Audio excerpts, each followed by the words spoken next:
When we are in the middle of a conversation, a lot can happen during the conversation.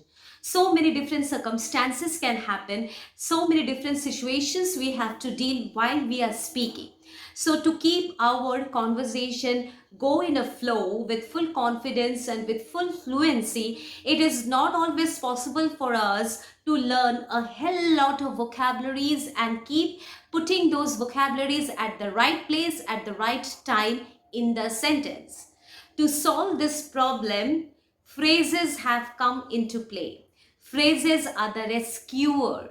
It comes into the sentence for you to get rid of the onus of learning new vocabularies. So phrases will give a new definition and gravity to your sentence, and you can also get through the situation during the conversation without having to deal with a lot of vocabularies. So today in this video, I am going to do 10 new phrases with you all guys. So without further delay, let's dive into today's video. Now, let's say there is a situation which has come in the middle of your conversation. And that situation is you want to explain someone that right now you are doing a part-time job and is also doing a full-time job from your home. So it means for you, you have got both opportunities, and these two opportunities are helping you out to earn more money. So how are you going to put this into phrases? You would say, I have got the best of two worlds. The best of two worlds here means you have got two opportunities at one time. Like you are doing a part-time job and you are also being a full-timer from work from home. So these two situations are actually in your favor, and you are given the privilege to taste both these opportunities simultaneously. So that is the best of two worlds. Now the second context is you are talking to someone about a third person. And while your conversation is going on, that third person arrives in front of you. So let me take the example as Raj, who is the third person, and you are talking to your friend about Raj, and Raj suddenly pops up in front of you. So what do you say now?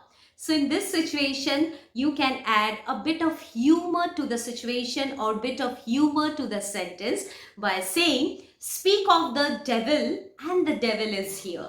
Now, Raj is not a devil. Raj is not a negative person. Devil here is just a metaphor, and to make the situation a bit more funny, you say, speak of the devil and the devil is here. Means you were speaking about a person and this person suddenly appears in front of you. Now, the third context is you are sitting in a meeting. It could be official meeting, it could be any other formal meeting or informal meeting where you have to propose your idea, and you have put forth your idea on the table where other people are also sitting, and it seems clearly that other people are agreeing upon the proposal. Means whatever idea you have placed, that is being agreed upon by everyone present at that meeting. So the phrase will be, after I proposed the idea, people sitting right across me had seen me eye to eye. Means those people have agreed upon your proposal. The phrase is to see eye to eye. Now the next context is you are very infrequent to gym. You don't go to gym regularly. Once or twice in a month you hit the gym. So whenever people see you in the gym, they say that you are in the gym once in a blue moon, which means you are so infrequent that you could hardly be seen coming to the gym. So once in a blue moon means when you go to some place infrequently and is not at all regular with your visit. Now the next context is you are a very lazy person and you don't want to do any household chores. So it's your birthday, your mother comes and says to you, just clean up your room, is very messy. Today is your birthday, you must be cleaning your room. So you say very reluctantly, okay, I will do. But your mother understands that even today you're not going to do it. So she will say, I know you will clean your room when the pigs fly. Now, what does it mean when the pigs fly? Means something that will never happen. So, even your mother knew it very well that you're not going to clean up your room because you're too lazy to do that thing. So, when pigs fly means something that you will never do, that will never happen. Now, the next context that I'm going to bring out is very interesting. Let us say that you are a very naughty student in the school who doesn't get good grades. But no one knows that secretly you have been working on your language skill, that is the spoken English skill, a lot, and no one is aware of it. So one day, in a bid to give you punishment and in a bid to insult you in front of the class, the teacher makes you stand and asks you to say few lines about your own mother in English. And the whole class starts giggling because they were sure that you are so bad at English that you won't be able to speak a line. And even the teacher was confident to send you out of the class because she doesn't have any good impression on you. But then, to everyone's amazement, when you started speaking out about your mother, you were so fluent and confident in English that it completely made the whole class, including the teacher, go numb with your eloquence and with your talent. So here you can add the phrase that I killed two birds with one stone. Which were the two birds? One, your classmates, and the second one, the teacher. And the stone was your spoken English capability. So you killed two birds with one stone. You want to surprise your family members by cooking for the very first time. So you have learned a recipe and you go to the kitchen and start cooking. But you forget to add salt to the food. So just by the time you were about to get the food out of the oven, you taste the food and you see that there is no salt. So in a hurry, what you did, you poured some extra salt to it, which was not required at all. Means you could have done with little salt, but you have added and poured some extra salt, which made the food very salty. So actually, in a bid to increase the taste of the food, you had cut the corners of the food, which means you have done it so badly and cheaply. Now the food cannot be appreciated by anyone. So to cut the corner means to do something very badly or cheaply.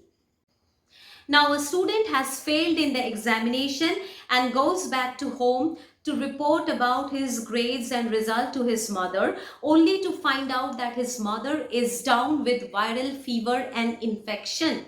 So he cracks his result in front of the mother and added insult to her injury.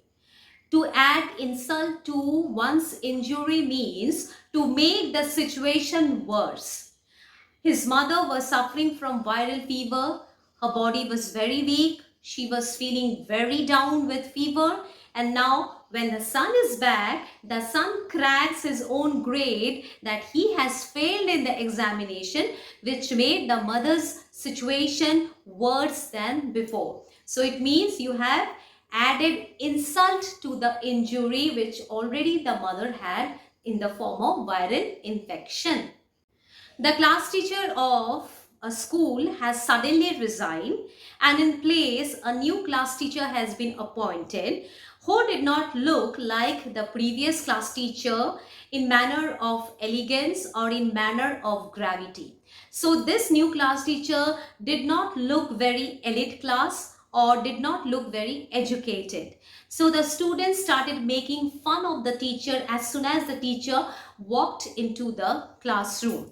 But once the teacher started teaching the class, the whole class understood that we are not supposed to judge a book by its cover.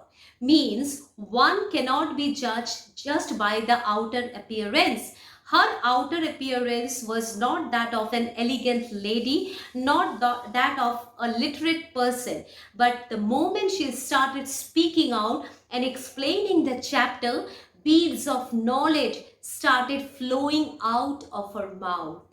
So her appearance and the knowledge which she had were not of the same nature. So we must not judge a book by its cover. Now, this situation is again very interesting. Let us say that you forgot to carry your mobile phone to the office. You left your mobile phone at home. And when you were traveling, suddenly you remember that you don't possess your mobile phone in the pocket. So you started looking for your mobile phone and then you recollect that you have left your mobile phone back at home. So you thought it to be your misfortune. But by the time you reached office, the metro train that you took, in that metro train, a theft took place where most of the people lost their mobile phones because there was a gang of thieves who had very secretly and very silently stolen away a lot of mobile phones from the train passengers. So then you thought that it's a blessing in disguise for me because today I'm not carrying my mobile phone, and it happened as a misfortune because I never forget my mobile phone, but today I left it at home by mistake, and that forgetfulness actually turned into a blessing for me because had I carried my mobile phone, then I could be one of these passengers who had lost the mobile phone. So this is a blessing in disguise. So guys, enough for today, that's all. And so practice these phrases along with my videos. You can also pause the videos and practice these phrases according to your own convenience. But keep practicing because it will really lessen the burden of learning a lot of vocabularies and you can speak English more confidently and fluently. So for more such updates, stay tuned with my channel and do subscribe my channel, and if you have liked the video, do hit a like button. Take care. Bye bye.